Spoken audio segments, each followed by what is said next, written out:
Hi there, Internet. My name's Court, and you've got courtside seats for my review of Soundtrack, the movie. Nah, I'm with you. It's Baby Driver. Let's get it.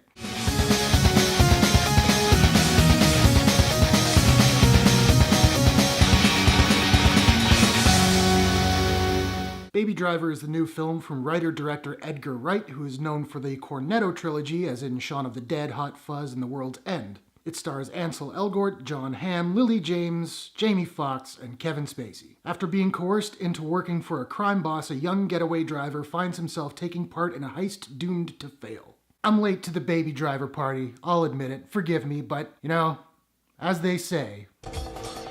Well, better late than never. And before I get to anything else in this review, I made a joke off the top about the soundtrack. That's because the soundtrack in this movie is freaking amazing. I would argue it's very much one of the main characters of the film. And just to give you an idea, the soundtrack includes cuts from, among others, the John Spencer Blues Explosion, Ennio Morricone, Bob and Earl, Kid Koala, the Beach Boys, Dave Brubeck Quartet, the Foundations, the Commodores, Beck, Steve Miller Band, Queen, Martha and the Vandellas, Run the Jewels, Sam and Dave, Blur, R.E.M., Barry White, Young MC, and Simon and Garfunkel. Yeah. The movie is kind of a 2-hour music video where a lot of the action is completely synced up with the rhythm of the music that's happening in any given scene, which is a really, really cool tactic. It also kind of feels in that way like a feature-length theatrical trailer. I'm reminded of the Suicide Squad Bohemian Rhapsody trailer, which, Suicide Squad's not a great movie, but that trailer was a freaking work of art. Now, as much as I do love the soundtrack, I still might give it to Guardians of the Galaxy 2 over this one, if for no other reason because Surrender by Cheap Trick is on it. And that song brings me joy every time I hear it. Now, the dialogue in this movie is so cartoony. It's so campy. It's so over the top. I hated it for about 2 minutes.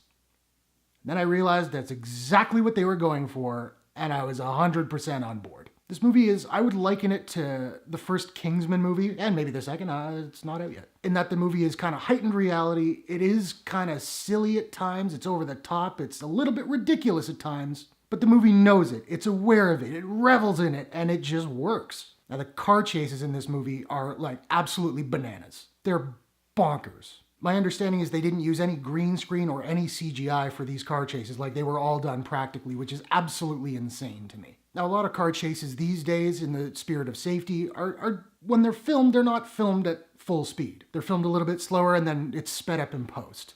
Suicide Squad, I mentioned earlier, filmed here in Toronto, and I went down one night to watch them do some filming, and I got to see them film a car chase.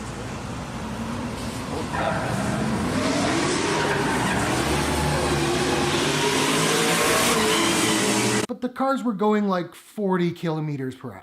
And in the movie, they're going quite a bit faster. But my guess is for Baby Driver, I don't think they were filming slow because the kind of drifting they were getting happening, I don't think you could do that at 40 kilometers an hour. It's just really impressive, the stunt driving they had in this film. I will say, I want to talk about the cast a little bit. Ansel Elgort, who plays Baby, and Lily James, who plays Deborah, they have a beautiful chemistry together. They work so well together on screen that part of me was hoping that halfway through the movie it would take a big turn and turn into a romantic comedy, and they'd end up together and everything would be happy. It doesn't do that. I'm not telling you what happens in the end. I'm not suggesting what happens in the end. I just mean it doesn't turn into a romantic comedy, fortunately. But everybody else in this movie is good. Kevin Spacey is always good. John Hamm's great in it. I don't really like Jamie Foxx very much. I find the guy fairly obnoxious. I totally liked him in this movie. And Flea is in it. That's cool. One thing I will say that I found really distracting, and it's, no fault to the actor, but Ansel Elgort looks a lot like Ryan Phillippe, and it just kept taking me out of the movie. Now, honestly, I can't blame Ansel Elgort for that. Well, I could, but I won't, because I'm the bigger person. There were a couple of things that did bug me about the movie, and one of those particularly, there are a couple character arcs that I didn't buy. Particularly, Kevin Spacey's character does something in the movie at one point which is completely antithetical to the character that they've spent building up the entire movie. And that really, I was just come on.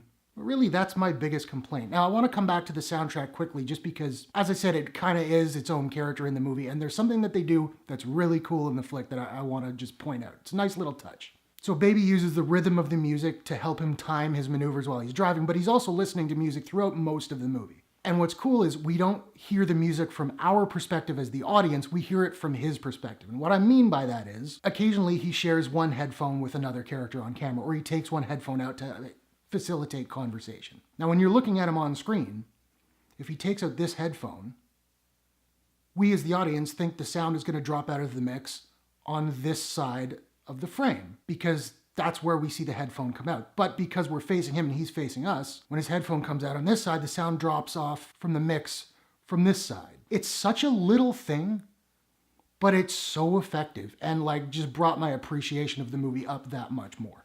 I think you can probably tell that I really enjoyed Baby Driver. Now, I don't have a proprietary rating system as of yet, so I'm just trying to figure out what I'm going to give Baby Driver. And I think I'm going to give Baby Driver a... out of machine revving tension. Out of 10. So what do you think? Have you guys seen Baby Driver? You probably have, because I'm like 2 weeks late on this. What did you think? Did you like it? Did you love it? What about that Kevin Spacey thing I was talking about? What did you think of the car chase? What's your favorite car chase in a movie? Matrix 2 is terrible, but that car chase was cool, right? Whatever your thoughts, hit the comments below and let's discuss. If you enjoyed this review, please give it a like and a share. It really helps me to build this channel. And if you want to subscribe, you can click the Courtshake link at the bottom right of your screen to do so. Thanks very much for watching. I'll see you guys in the next one. Take care.